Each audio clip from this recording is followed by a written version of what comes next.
Alright, so we're going to be doing our tier list for ships. Racing ships. This is the racing ship tier list. Now, there's not a lot of racing ships in this game. At all. But we're gonna make do. We're gonna make do with what we got, you know what I'm saying? So, I have some ships here. I have all the racing ships, but I also have a couple that are not racing ships, but they're commonly used on the tracks. And I saw them a lot on, like, you know, the top 10 lists on XGR and all of that. So, we're going to do this in no particular order. But one thing I want to get out the way is that this 350R is going to be F tier.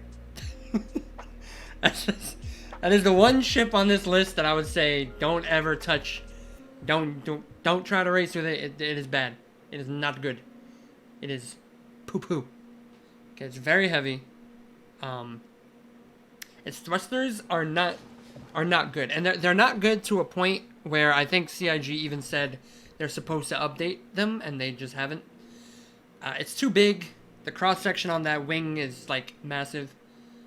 Do not do the 350R. Poo-poo doo-doo. Do not use. Literally the only ship on this list that I would not use. I would literally race with everything on this list except that. I mean, I'd still race with it, but it's just, I'd say it's probably objectively the worst racing ship. Speaking of AMD, we next have the Mustangs. Now, hear me out. I like the Mustangs. I used to hate them. Crazy, I know, call me crazy. I used to hate them, but the Mustangs are amazing for the price. Okay, the IRL price. It's only $50. You get a good racing ship out the gate. You can do all the tracks on. Probably the only tracks I would say don't use the Mustang would be the Snake Pit and Yadar Valley, the two low fly tracks, because you're very likely to clip a wing and, you know. But really, really strong lower thrusters. Very solid all-around racing ship. Now here's a picture by Speedweed. I'm going to full screen this for a sec. So this is actually a really good resource. I think I'm gonna pin this in Discord as well. But it shows a lot of the pros and cons to the racing ships. As you can see, very strong in 0G. Great non-boosted, which is true. The thrust output. Now, I'm going to get into the negatives of this. My main negative, one, it's big.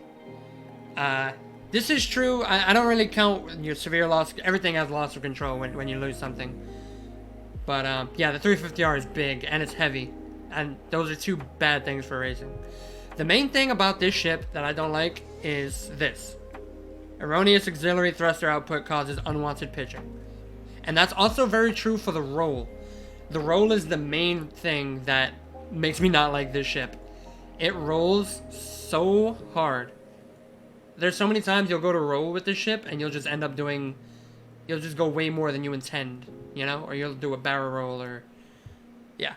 It also does have some unintended pitching, but it kind of can work to your benefit.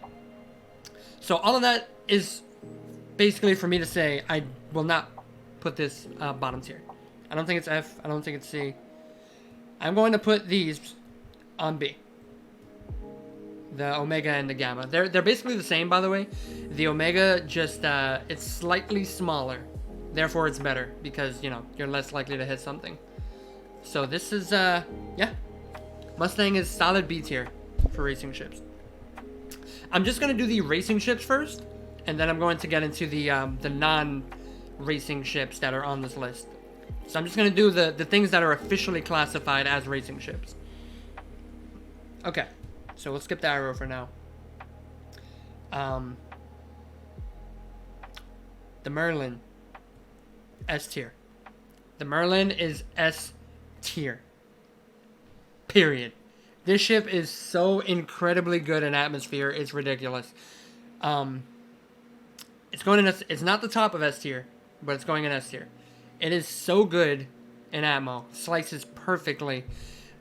If you look at the XGR leaderboards, it's at like the top of all of their any like atmospheric track, you're gonna see that at the top, with the exception of one, and I'm gonna get into that in a bit. But yeah, the Merlin is just a beast at atmospheric flight, and as you know, 6 out of the 7 tracks in 318 are Atmo tracks. So yeah, the Merlin's just a beast, man. S tier racing ship. Hey, Zach Killian, thank you for the sub, man. Appreciate it, homie. Yeah, the Merlin is really good. Hopefully they fix the Constellation undocking. I highly doubt we're going to see that in 318, but the Connie undocking is really needed, because that would make the Merlin a lot more accessible. Okay, so moving on, we're going to skip this one. We're going to go on to the M50. I might get a lot of flack for this, man, but the M50, I really want to put this in A tier, but I don't know. The thing about it is it's not very good in Atmo, right? It's very much a spaceship, very much a 0G ship, and it just can't really be used in Atmo most of the time. You can make it work, but I don't know, man. My gut is telling me to put this in B. I like the top of B, but I might change that. We'll see. Or I might go A. We'll see. We'll adjust this here in a sec. But I would rather use a Mustang than an M50 in Atmo. No cap. But I don't know. I also haven't flown the M50 that much. But I remember it's not very good. So yeah. Next up, the Archimedes. As of right now, I am going to put this in A tier as well. For the same reason as the M50, which is it's more of a 0G than an Atmo ship. That leaves the final ship, and what I would consider the best racing ship in Star Citizen, the Mist Razor. The reason being, it is good no matter what you're doing.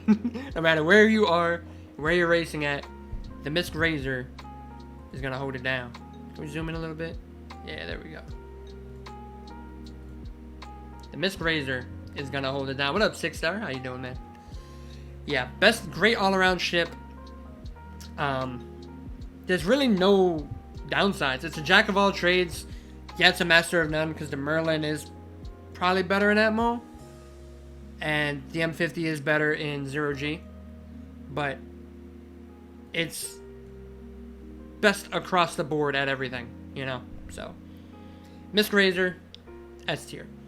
And the EX, by the way, I would consider to be basically the same as the base. Maybe slightly different, but they're basically the same ship. The LX, on the other hand, I do not like the LX. It's very fast. It's the fastest Razor in a straight line, but it doesn't maneuver nearly as good. Get your DoorDash, son. Oh, I need a DoorDash, bro. Alright. Then we have this ship. We're gonna put this B tier. Yeah, I'm not a super huge fan of that one. Okay. Now, the 85X. I do not like this ship. I'm not gonna lie. I think it's too heavy. It's really cool. It's a 2-seater. It's an exploration ship, I believe. But the 85X is used a lot in racing. I did not realize how much people use this ship.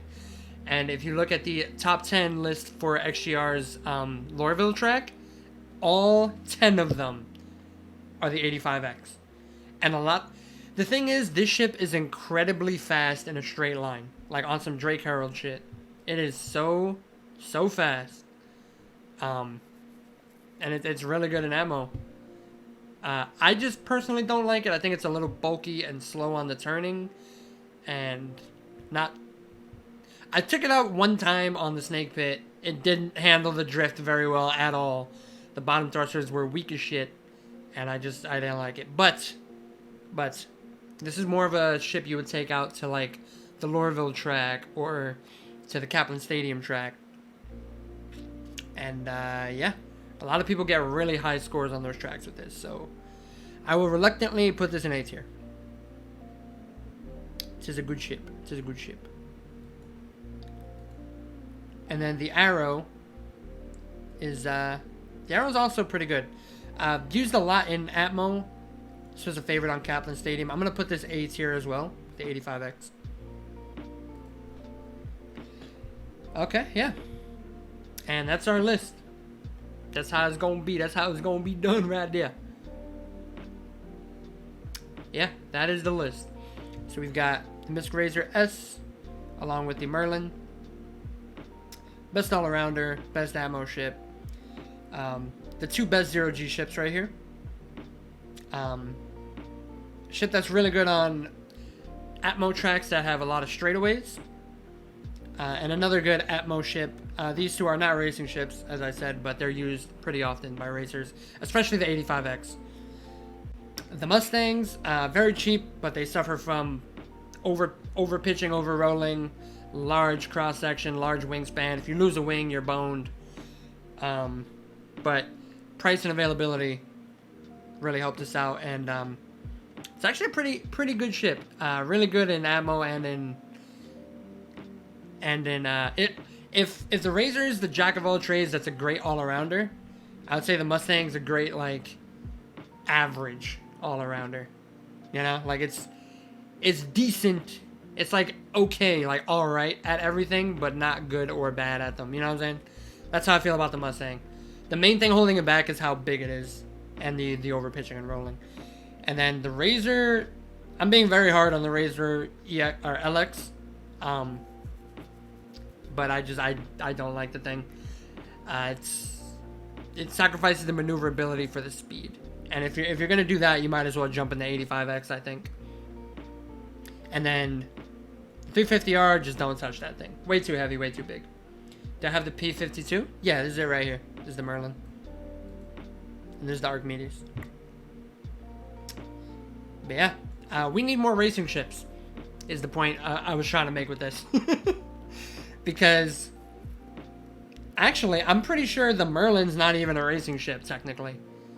I think it's considered just a snub fighter. The Archimedes is the racing ship, I think. But really, these are both racing ships. This is not a racing ship. This is not a racing ship. That's it. The rest are. That's, well, 1, 2, 3, 4, 5, 6, 7 racing ships we have in the game. 7. So hopefully we get more. I want to see a Drake racer. Okay, what's like a pirate word for going really fast? The Drake swashbuckler? I don't know. I just want like a mop bucket with a rocket on the back and like a PS5 controller. Arr, matey, we go. So yeah, that's the tier list. Not a lot of racing ships, but the ones we have are pretty nice. Hopefully with 318, they'll be willing to put some more in, advance it out, really give us some more variety. But what we have now, pretty good selection overall, I'd say. A lot of diversity. I like that some are better than others in ammo and 0G. It would be nice to have some more 0G tracks too. XGR has a couple, but CIG only implemented one. But with how much the community is loving it and how much positive feedback they're getting on the racing, I really do think they're gonna continue down this path, and they're really gonna continue to support it in the future. So, thanks everybody. I'll catch you on the next one. Peace out.